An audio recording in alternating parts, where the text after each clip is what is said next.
Hola a todos, bienvenidos a un nuevo vídeo en mi canal de YouTube, Antón GF. Es un plan un poco extraño, pero estoy aquí sentado en el sofá con mi perrita Itzy, que siempre, cuando estoy tranquilamente preparando alguna clase, o cuando estoy grabando algún vídeo, o cuando estoy escuchando jazz o viendo algo en la televisión, generalmente deportes o alguna película, pues se sienta, se tumba aquí a mi lado y tranquilamente, pues aquí se queda dormida, descansando. Y como en estos momentos estoy solo en casa, no hay ningún ruido, pues se me ha ocurrido sentarme aquí con Itzy y grabar un breve vídeo en el que realmente lo que me gustaría sería desarrollar un poco esta idea que en otros vídeos he comentado ya acerca del jazz como laberinto, esa idea que tanto le gustaría probablemente a Borges del jazz como laberinto. Y laberinto no en el sentido de que sea un desbarajuste, de que uno no se pueda orientar, sino que estamos pensando en el jazz como un estilo musical que está interrelacionado en múltiples formas, pero una de ellas tiene que ver con los músicos de jazz mismos y con sus grabaciones y con sus sesiones y con sus discos. Es decir, el jazz, al contrario que otros estilos en los cuales pues generalmente tenemos bandas que se mantienen juntas y que tienen una carrera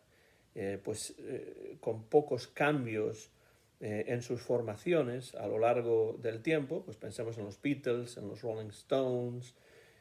o en cualquier banda de rock, por ejemplo, en la que ustedes puedan pensar, pues sí que hay algunos cambios, pero en el jazz hay una movilidad de músicos que es muy importante, que es muy evidente, que es muy acusada y por tanto nos encontramos con discos en los cuales tenemos un líder y después músicos que son músicos acompañantes o sidemen y esos músicos pues a su vez en muchas ocasiones también dirigen sus propias sesiones y graban sus propias sesiones como líderes, de tal manera que es muy posible, de hecho es muy común, que en el jazz tengamos una sesión dirigida, liderada por un músico, por ejemplo en cuarteto, y después los otros tres músicos que forman parte de ese cuarteto, pues son músicos que a su vez han liderado sesiones, con lo cual ya pueden ir viendo cómo las conexiones se van formando. Y es muy típico, por ejemplo, en mi caso me ha ocurrido esto mucho, que mi educación jazzística tiene que ver sobre todo con prestar atención a quiénes son los músicos que aparecen como sidemen en un disco que me gusta y después buscar si esos músicos aparecen como sidemen en otros discos o si dirigen, si lideran sus propias sesiones y por tanto ponerme a buscar esas sesiones. Esto ocurre constantemente y así es como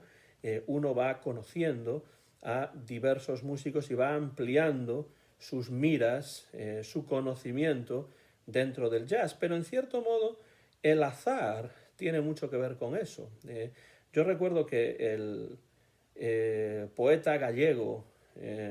Celso Emilio Ferreiro solía decir que su educación literaria había sido bastante deslavazada, porque había iniciado sus lecturas en un lugar y esas lecturas le llevaban a otro lugar y esas lecturas le llevaban a otro lugar y le parecía que en muchos casos no había mucho orden, no había mucho concierto,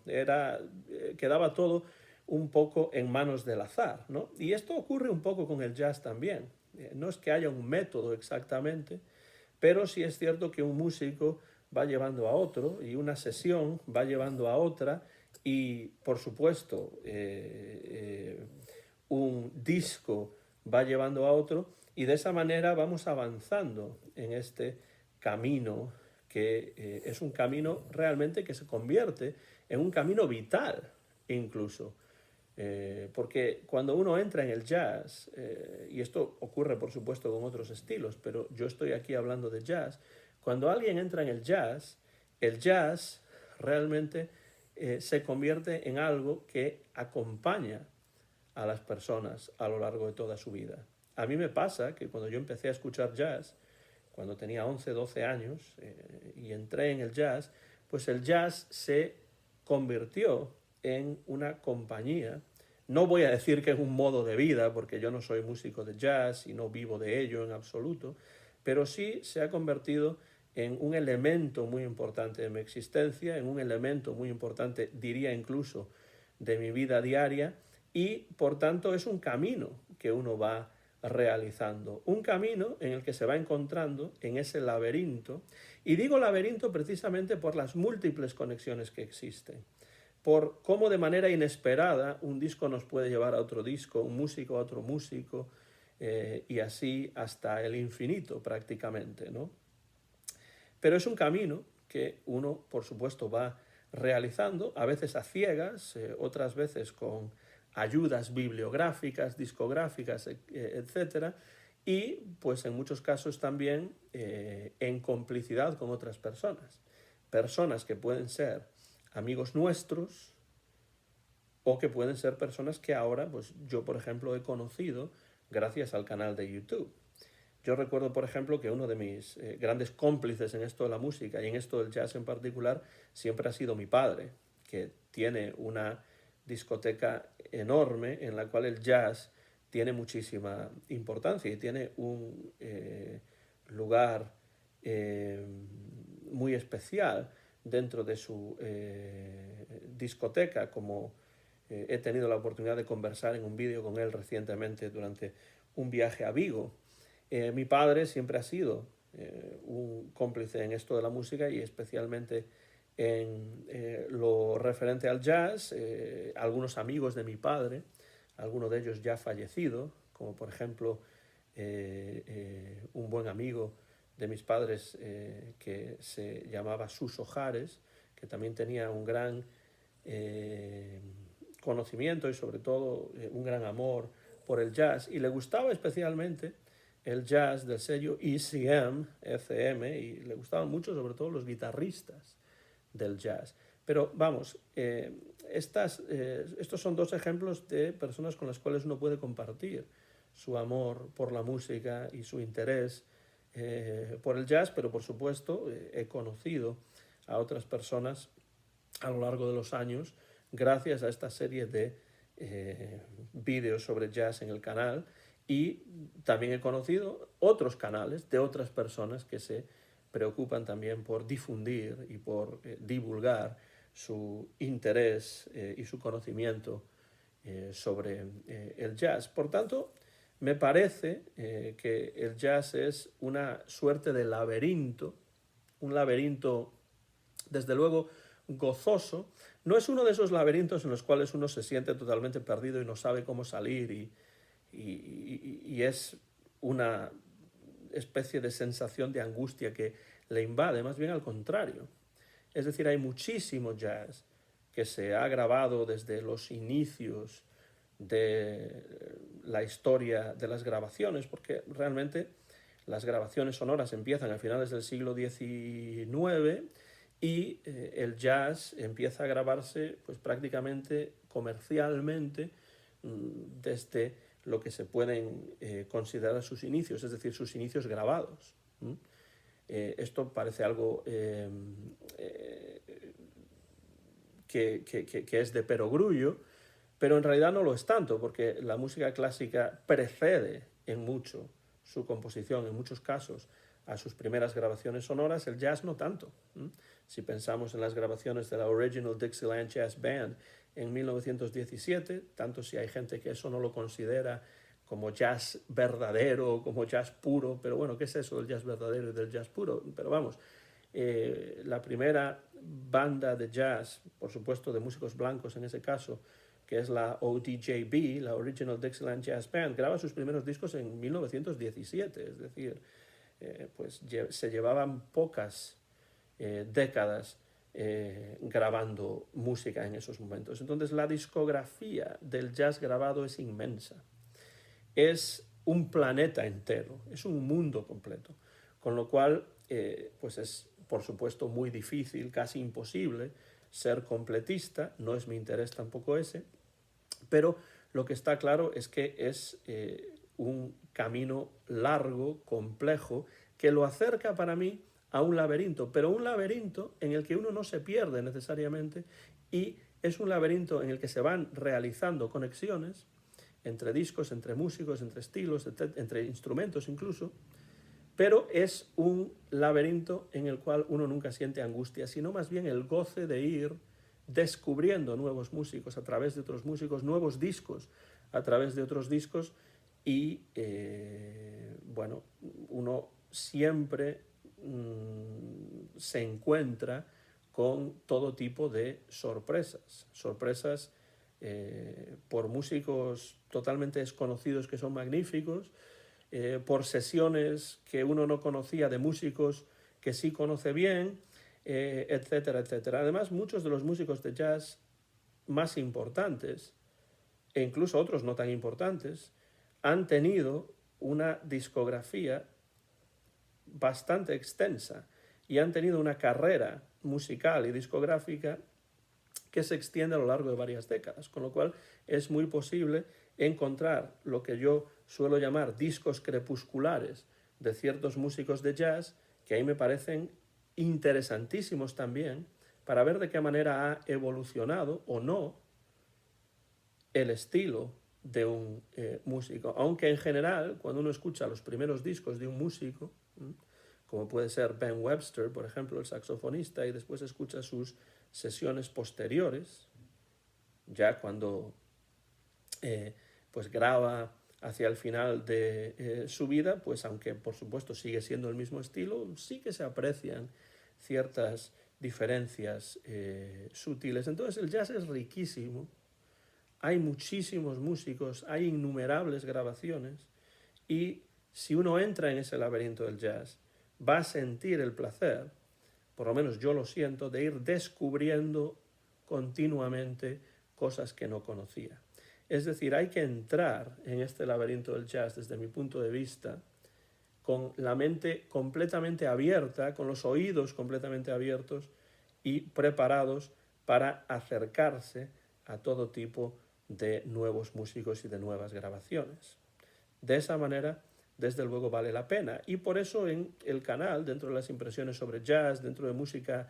de jazz en la estantería, yo intento mezclar ciertos discos de músicos más conocidos con otros menos conocidos, porque son descubrimientos que a lo largo de mi trasiego, a lo largo de mi pulular por este laberinto que tanto le gustaría a Borges, ya digo, del que hablo, pues me han sorprendido esos descubrimientos, con lo cual trato de traerlos a las pantallas de YouTube y a las pantallas del canal a través de estos vídeos. Por ejemplo, cuando hice el vídeo sobre el guitarrista Dick García, eso tenía que ver con que lo había escuchado tocar en otro disco de otro músico anteriormente. De tal manera que me di cuenta de que existía una sesión liderada por el propio Dick García. Esto es un ejemplo de muchos posibles. Decía el propio Borges, no sé por qué estoy citando tanto a Borges. Borges es un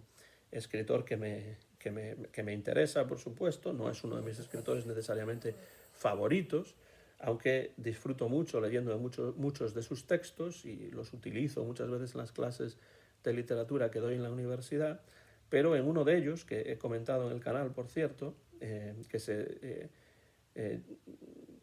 titula El etnógrafo, Borges hace que su personaje del etnógrafo diga una cosa que para mí es una obviedad, pero que la dice el etnógrafo, de cuyo nombre no estamos totalmente seguros, por cierto, en la historia. Es otro tipo de juego borgiano. Eso es ese del narrador en el que no podemos confiar, ¿no? Pero ese etnógrafo dice que los caminos no se pueden contar. Los caminos que llevan a cierto lugar no se pueden contar, sino que hay que caminarlos, que hay que vivirlos. Y esto realmente ocurre un poco en el jazz. Yo puedo comentarles a ustedes lo que me parecen los discos, por qué me gustan, algunos elementos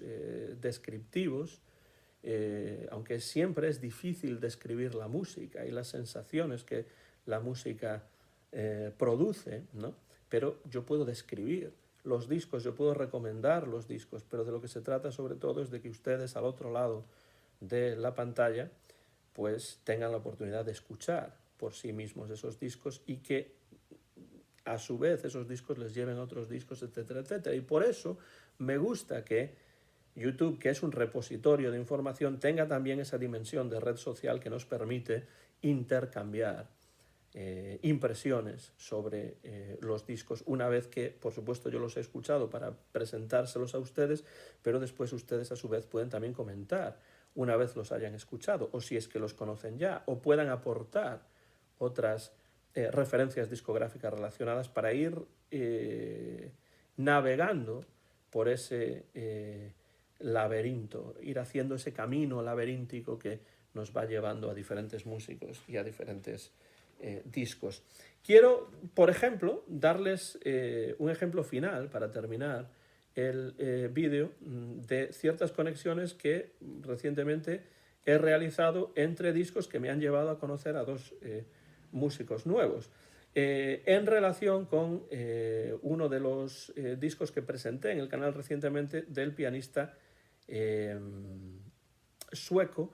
Jan Lundgren. Jan Lundgren tiene un disco con el clarinetista Putte Wickman, un disco que no tengo pero que he escuchado. Me gustó mucho ese disco y por tanto busqué algún disco de Putte Wickman y he presentado también, sí, aquí está, a Putte Wickman con este disco, The Sound of Surprise. Dentro de la serie de Impresiones sobre Jazz pueden ustedes encontrar este disco de Putte Wickman, el gran clarinetista sueco, no muy conocido fuera de Suecia, pero muy importante dentro de la escena jazzística sueca. Bueno, pues en este disco, que es una grabación para la radio sueca en 1969, en el Stampen, en el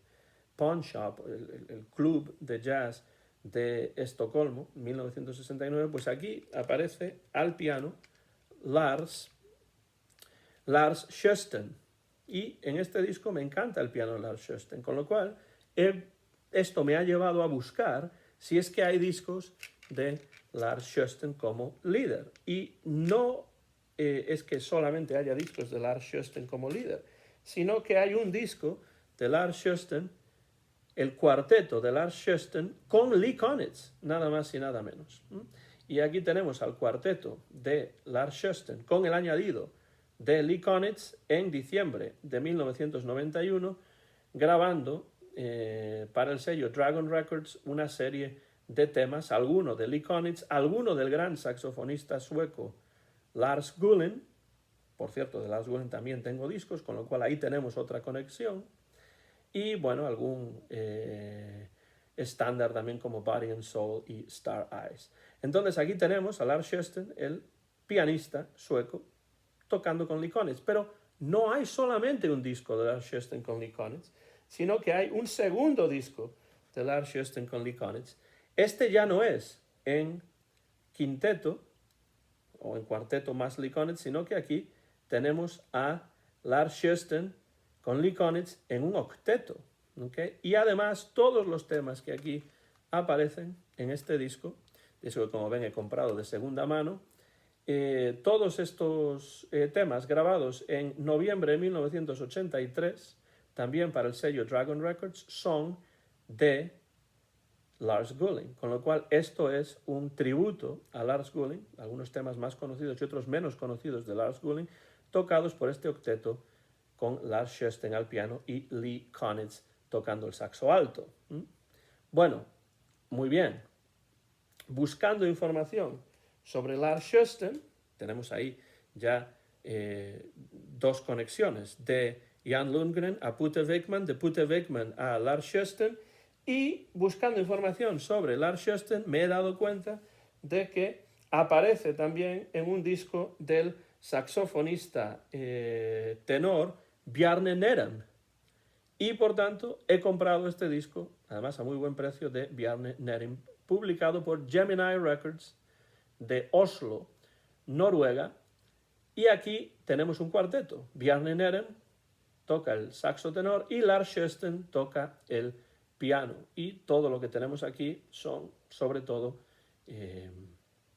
standards. When your lover has gone,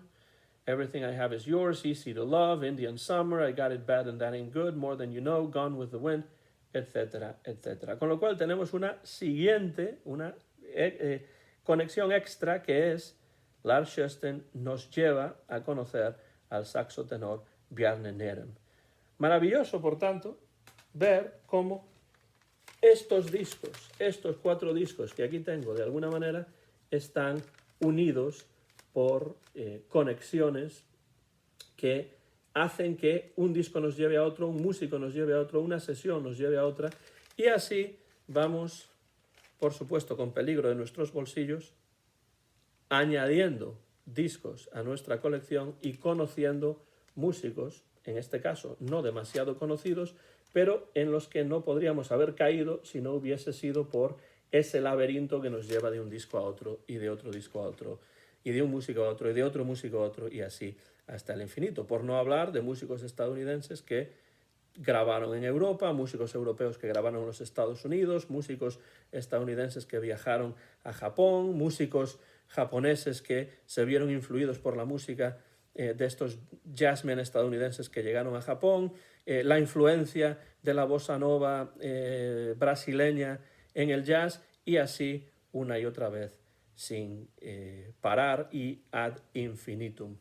Esta es la manera en la que yo entiendo el jazz, y para terminar, el vídeo que he grabado junto con mi perrita Itzy, que está aquí tranquila, escuchándome hablar y tumbada en el sofá a mi lado, les voy a preguntar a ustedes qué músicos les han llevado a otros músicos dentro del jazz, y cómo entienden ustedes, cómo describen ustedes su relación con el jazz, con un viaje, con un camino, con un laberinto,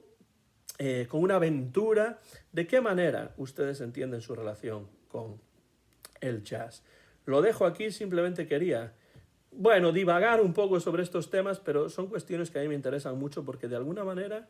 relacionan el jazz con la vida y en algunos casos incluso también con la literatura. Si tienen algún comentario, déjenlo por la parte de abajo del